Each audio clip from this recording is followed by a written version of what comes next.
Okay everyone, hello, it's Mr. Mark here. I'm joined today by Mr. Blade and Mr. Gericho. Today we are teaching pad holding, one of the most basic fundamental skills that is required to do any technique in martial arts well and properly. So let's start with one pad. Okay, we're going to cover the basics first. We'll start off with the most basic technique that you can do, most basic warm-up skill, and that is how to hold for a punch. We reverse the pad, we hold upside down, we're going to hold the pad completely straight just like this. Now, if you are an adult, someone bigger, someone stronger, you can hold with a slight gap just like this, so that you've got to have a strong arm. The pad shouldn't move too much. If you are a little bit younger or holding for someone bigger than you can extend that just a little bit more. Never hyperextend your arm, and place the second hand in a stop sign to provide a little bit more resistance. Using two arms, always better than one. Let's have a little bit of a look what this looks like. We'll just do 10 punches, holding for a punch, just like this. Perfect. Now, if you were to adjust this for another type of punch, it would be a hook punch. So we just twist the pad. So now it's located this way, on straight, just like this. And notice, I'm leaving a little gap here. This allows the pad to have a little bit of lateral movement with the punch. Let's have a little look what that would look like. Perfect. Now, let's move to an uppercut. Uppercut, there's always a few people holding different ways here. I like to twist the pad flat this way. I'm resting, using all of my strength in my shoulder and arm. If they're really strong, support it with the other arm. But this gives you resistance when you're hitting up. Let's have a look what that looks like. We'll just do 4 times.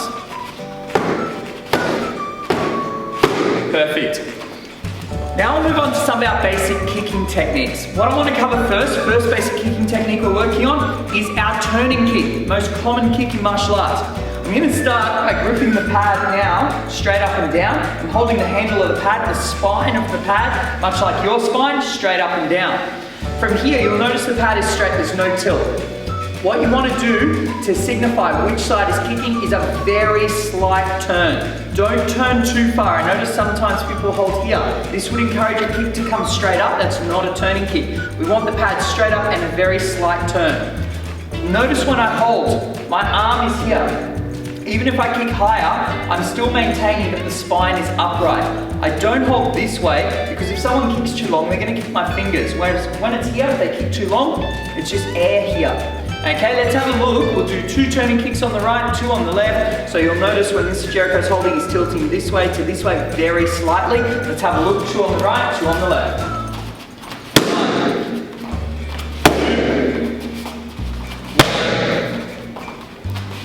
Perfect.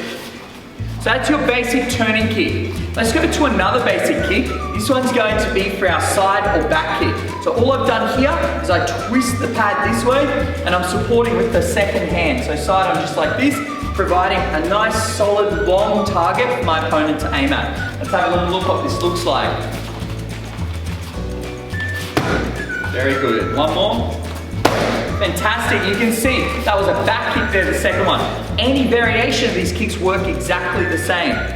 Next, let's look at our snap kick shape. When you hold for a snap kick, we want to turn the pad forward, tilt down just a little bit, just like that.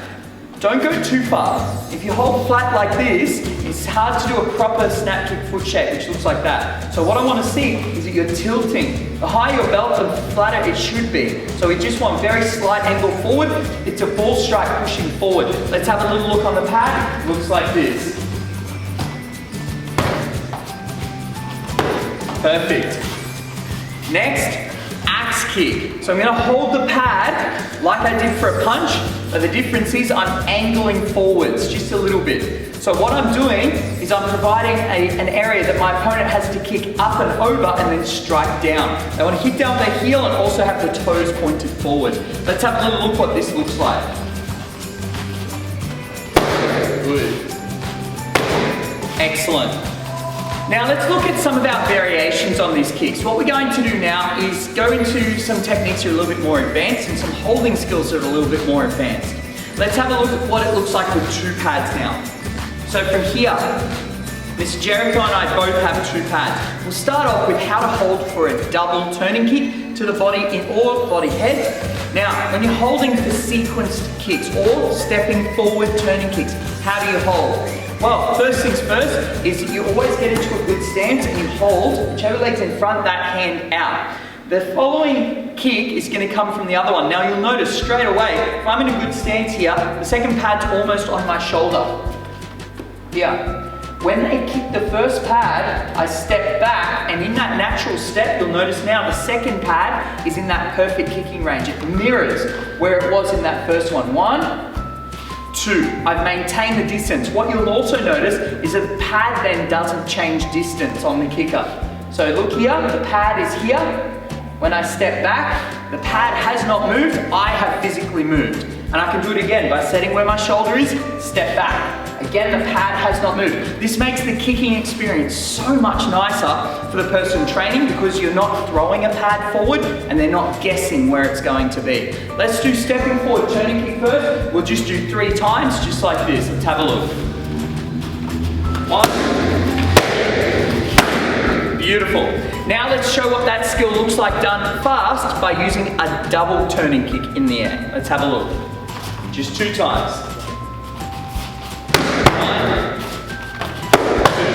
2. Perfect. And the way that you move your body out of the way keeps the pad still, and that makes it so much easier for the kicker.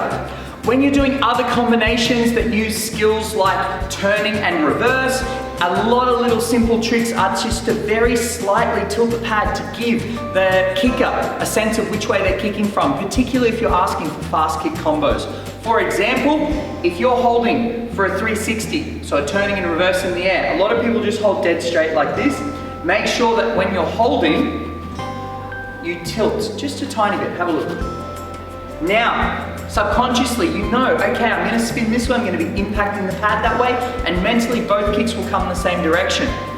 Now, let's go on to just a single reverse now, because I see a lot of people hold reverse and tornado fall into this bracket. I see a lot of people hold for reverse and tornado where they hold very, very straight. I want you, when you're training this one, to hold your arm bent. Why? Because like with a turning kick, like I said before, you've got an empty space here. This is very important.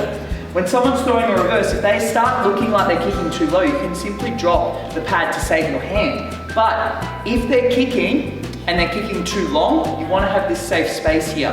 If you hold this way, they're going to hit your hand. So from here, let's have a look what a reverse turning kick looks like on the pad.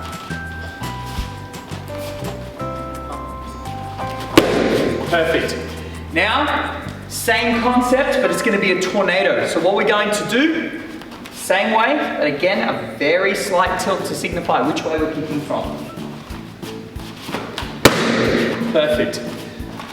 So guys, there you have it. All the variations of all the other combinations of kicks require body posture and movement into the correct position, being relaxed with the pads, and again, it's a skill that takes time to develop. You may be great at kicks, you might have wonderful kicks.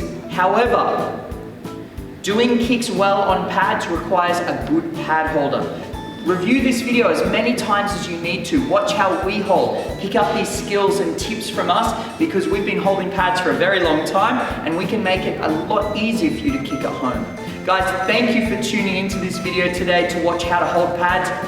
Make sure you pick up 1 or 2 tips every time you review this video and make sure that you're training nice and hard. Thanks for joining us today, guys. We'll see you all next time. Thank you.